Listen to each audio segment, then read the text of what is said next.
आज हम बात करेंगे क्रिकेट वर्ल्ड के एक ऐसे जाने माने नाम की जिनकी लाइफ तो सेंसेशनल थी ही, बट साथ ही साथ उनकी मौत भी सेंसेशनल बन गई। जिस होटल में वो रुके हुए थे, उस होटल के रूम में 3:30 बजे रात के बाद क्या हुआ ये किसी को पता नहीं। उनकी मौत एक मिस्ट्री बनकर रह गई और आगे की कार्रवाई होने से किसने और क्यों रोका। क्रिकेट जगत का वो सितारा जिसने ऑन फील्ड अपने क्रिकेटिंग करियर में तो अपना कमाल दिखाया ही, ऑफ फील्ड होते हुए भी उसने अपनी कोचिंग के थ्रू अलग अलग टीम्स को कोच किया और उनको उनके पीक पर पहुंचाया, लेकिन उसका एक गलत डिसीजन उसकी मौत का कारण बन गया। उनकी मौत में क्रिकेट के जाने माने सितारों का भी नाम शामिल हुआ। तो मैं बात कर रही हूँ बॉब वुलमर की। बॉब वुलमर वही है जो सन 2004 से 2007 तक पाकिस्तानी क्रिकेट टीम के कोच रहे और उनके टाइम में ही पाकिस्तानी क्रिकेट टीम ने अपना गोल्डन पीरियड देखा। तो आखिर उनके साथ ऐसा क्या हुआ, तो इस बारे में बात करने से पहले ये जान लेते हैं कि बॉब वुलमर का जन्म में 1948 में इंडिया में ही हुआ था, कि वो उस समय भारत की आजादी का दौर चल रहा था। तो उनका जन्म यहाँ भारत के एक शहर कानपुर में हुआ। तो उनके पिता एक सिविल सर्वेंट थे। भारत को आजादी मिलने के बाद में उनका पूरा परिवार इंग्लैंड शिफ्ट हो गया। के पिता भी क्रिकेट से जुड़े हुए थे, क्रिकेट वो खेला करते थे। इंग्लैंड शिफ्ट होने के बाद 1975 में उन्होंने अपना पहला डेब्यू इंग्लैंड क्रिकेट टीम के साथ किया। Career as a cricketer on an average ही रहा, लेकिन अपनी रिटायरमेंट के बाद जब उन्होंने कोचिंग ज्वाइन की, मतलब जब उन्होंने क्रिकेट टीम्स को कोच करना स्टार्ट कर दिया, तो वो कोचिंग इंडस्ट्री का एक जाना माना नाम बन गए। सबसे पहले वो बॉब वुलमर ने कोच किया साउथ अफ्रीका की टीम को। तो वही दौर था जब साउथ अफ्रीका की टीम को लीड किया करते थे हैंसी क्रोनियन। बॉब वुलमर ने जहां साउथ अफ्रीकन क्रिकेट टीम का पीक देखा था, उनका क्रिकेट वर्ल्ड को लीड करना देखा था, वहीं उन्होंने उस टीम का डाउनफॉल भी देखा, जबकि अफ्रीकन क्रिकेट के कई जाने माने नाम मैच फिक्सिंग में इन्वॉल्व थे और उनमें से एक नाम था हैंसी क्रोनियन का भी, जो कि उस समय साउथ अफ्रीकन क्रिकेट टीम के कैप्टन हुआ करते थे। अब जब बॉब वुलमर ने इस मैच फिक्सिंग के स्कैंडल को बहुत करीब से देखा था, तो जाहिर सी बात है कि वो इसके बारे में बहुत कुछ जानते थे। 2004 में बॉब वुलमर ने पाकिस्तान क्रिकेट टीम को एज अ कोच ज्वाइन किया। क्रिकेट टीम एक ऐसी टीम मानी जाती थी जिसके की प्लेयर्स तो बहुत टैलेंटेड होते थे, पर internal interference Pakistan cricket team में बहुत ज्यादा होता था। बहुत लोगों ने बॉब वुलमर को ये टीम ज्वाइन करने से मना भी किया, लेकिन बॉब वुलमर ने इस चैलेंज को एक्सेप्ट किया और पाक क्रिकेट टीम को कोच करना स्टार्ट कर दिया। अब बॉब वुलमर अपने काम में बहुत अच्छे थे और उनके साथ पाक क्रिकेट टीम ने अपना गोल्डन टाइम देखा।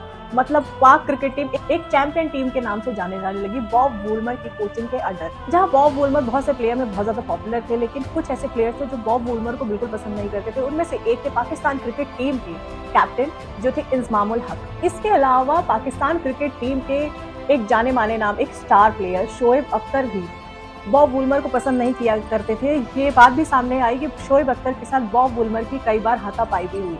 अब इन्हीं सब बातों के साथ साल 2007 में आया वर्ल्ड कप, जिसमें पाकिस्तान क्रिकेट टीम भी हिस्सा ले रही और पाकिस्तान क्रिकेट टीम जमाइका के जिस होटल में ठहरी हुई थी, उसके 12th फ्लोर पर बॉब वुलमर का कमरा था और वहीं पर क्योंकि कोच, असिस्टेंट कोच, मैनेजर और टीम के कैप्टन को हमेशा अलग रूम मिला करता है, इस वजह से इन लोगों को 12th फ्लोर पर अलग अलग इंडिविजुअल रूम्स मिले हुए थे। बाकी सारी टीम रूम्स को शेयर करती थी। पाकिस्तान का जो सबसे पहला मैच हुआ वो हुआ वेस्ट इंडीज के अगेंस्ट और पाकिस्तान की टीम ये मैच हार गई।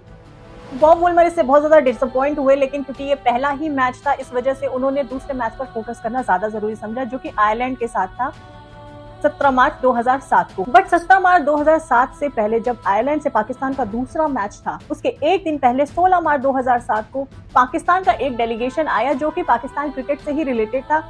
उसने पाकिस्तान के प्लेयर्स के साथ मिलकर के अच्छी खासी पार्टी की और उस पार्टी में मैनेजमेंट से लेकर के पाकिस्तान क्रिकेट टीम के प्लेयर सब शामिल हुए। हालांकि बॉब वुलमर इस पार्टी के बिल्कुल खिलाफ थे। उनका ये कहना था कि पाकिस्तान क्रिकेट टीम को यहाँ पर पार्टी नहीं करनी चाहिए, क्योंकि नेक्स्ट डे वर्ल्ड कप का एक बहुत इंपॉर्टेंट मैच है और हम पिछला मैच पहले ही हार चुके हैं।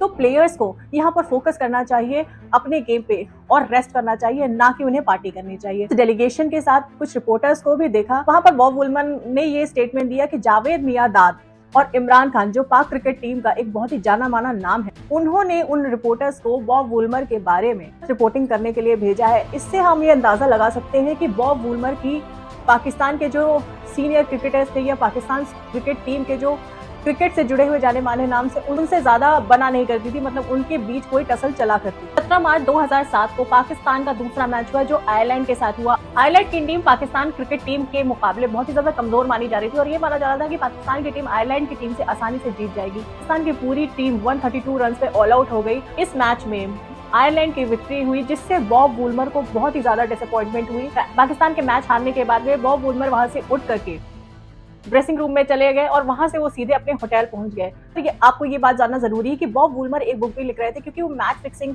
स्कैंडल से बहुत ही ज्यादा क्लोजली जुड़े हुए थे और उन्होंने पूरे इंसिडेंट देखा हुआ था। इस वजह से मैच फिक्सिंग के ऊपर वो बुक लिख रहे थे, जो जल्दी ही पब्लिश होने वाली थी। जब उसमें मैच फिक्सिंग की बात की गई थी तो बहुत सारे खुलासे भी उसके अंदर बॉब वुलमर के थ्रू किए गए थे। रिकॉर्ड्स के अकॉर्डिंग बॉब वुलमर शाम के 7:30 बजे अपने होटल के रूम नंबर 374 में एंटर हो गए। पाक क्रिकेट टीम की हार की वजह से बॉब वुलमर बहुत ही ज्यादा निराश थे और बहुत ही ज्यादा डिप्रेस थे। यूजुअली बहुत जल्दी सो जाने वाले बॉब वुलमर उस रात 3:30 बजे तक जागते रहे। उन्होंने 3:30 बजे अपनी वाइफ को, जो कि साउथ अफ्रीका में मौजूद थी, उनको एक मेल भी लिखी। उन्होंने उस मेल में वाइफ को अपनी करंट स्टेटस के बारे में बताया और ये बताया कि पाक क्रिकेट टीम के इस तरह के हार जाने से वो बहुत ज्यादा डिसअपॉइंटमेंट और डिप्रेशन फील कर रहे हैं। उस मेल के बाद मतलब 3:30 बजे के बाद उस रूम के अंदर क्या हुआ, इसके बारे में किसी को किसी भी तरह की जानकारी नहीं है। वह अपने रूटीन के अकॉर्डिंग जब क्लीनिंग स्टाफ ने उनके रूम को नॉक किया तब अंदर से कोई रिस्पॉन्स नहीं आया। क्लीनिंग स्टाफ उस समय वहां से चला गया। थोड़ी देर बाद क्लीनिंग स्टाफ वापस लौट गया और वापस से नॉक किया। यहाँ पर दोबारा से कोई रिस्पॉन्स नहीं मिला। तब क्लीनिंग स्टाफ ने होटल मैनेजमेंट से कॉन्टैक्ट किया और मास्टर की से उस रूम को खोला गया। और जैसे ही उस रूम को खोला गया, उस रूम से बहुत ही ज्यादा स्टिंक आ रही थी, शराब की भी और वॉमिट की भी।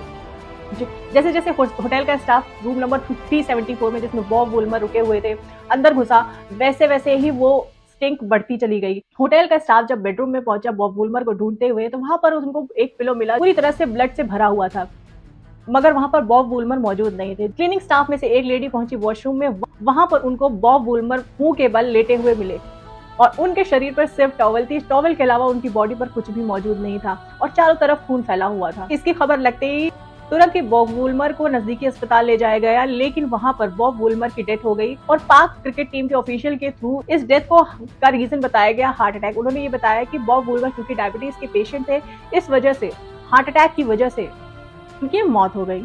बट इस डिक्लेरेशन के बाद जब ये केस साउथ अफ्रीकन पुलिस ने इन्वेस्टिगेट करना शुरू किया, तो इस इन्वेस्टिगेशन को सौंपा गया साउथ अफ्रीकन पुलिस के एक बहुत ही तेज तर्रार ऑफिसर मार्क को। सीन ऑफ क्राइम को इन्वेस्टिगेट किया, तब उन्होंने ये अनाउंस किया कि ये किसी भी तरह की नेचुरल डेथ नहीं है, ये एक मर्डर है। अब यहाँ से इस केस का रुख बदल गया और नई तरीके से इन्वेस्टिगेशन शुरू हुई। पूरी पाक टीम को इंक्वायर किया गया। इसी बीच 21 मार्च को पाक क्रिकेट टीम का तीसरा मैच वर्ल्ड कप का हुआ, जो कि था जिम्बाब्वे के अगेंस्ट। हालांकि इस मैच का पाक क्रिकेट टीम के लिए कोई रेलेवेंस नहीं था, वो ऑलरेडी 2 मैच हार जाने के वजह से वर्ल्ड कप 2007 से बाहर हो चुकी थी। हालांकि पाक क्रिकेट टीम ने 21 मार्च 2007 को ये मैच जीता और इस विक्ट्री को बॉब वुलमर उनके कोच को डेडिकेट किया।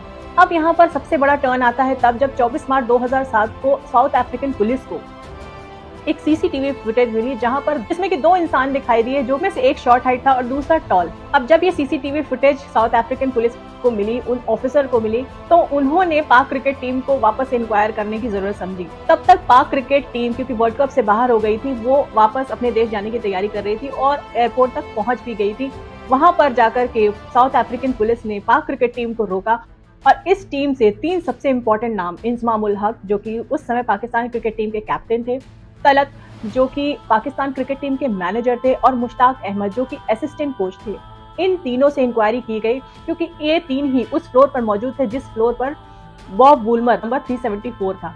इंजमामुल हक से इंक्वायरी इसलिए की गई क्योंकि सीसीटीवी फुटेज में जो टॉल इमेज मिली थी, जो टॉल इंसान था, उसकी कदकाठी बिल्कुल इंजमामुल हक से मिलती थी। मुश्ताक अहमद से ये पूछा गया कि उनकी नाक पे या खरोच के निशान किस तरह के हैं। तब मुश्ताक अहमद ने इसके जवाब में ये कहा, नेट प्रैक्टिस के टाइम बॉल लगने से उनको ये चोट आई है। और तलत से ये पूछा गया कि बॉब वुलमर की मौत के बाद उन्होंने अपना फ्लोर क्यों चेंज किया और फेक नेम से दूसरे रूम में एंटर क्यों हुए, क्योंकि तलत को पहले 12th फ्लोर पर, जिस पर बॉब वुलमर रह रहे थे, उस फ्लोर पर ही रूम अलॉट हुआ था। उसको बॉब वुलमर की मौत के बाद बदल करके वो तलत चले आए थे 17th फ्लोर के एक रूम में और वहां पर उन्होंने अपना नाम भी फेक बताया था।